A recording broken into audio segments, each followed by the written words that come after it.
guys, I'm 8 hours post up. Kaya tapos na po ang aking operation. And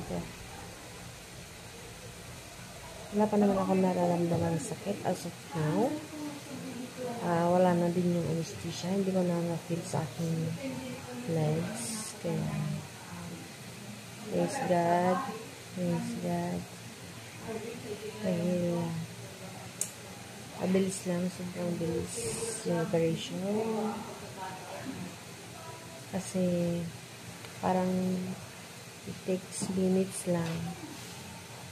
Mga ano nga lang 10 to 30 mga ganun siguro. Hindi ko alam kasi tulog ako. Pero sobrang bilis po ng operation. Nagtagal na ako sa siguro sa recovery room kasi natulog pa ako. Hintay pa ako magising bago ako bigyan ng pain reliever. Yun. Thanks God, wala na. I'm free. Pwede na ako ulit kumain. Pero in moderation.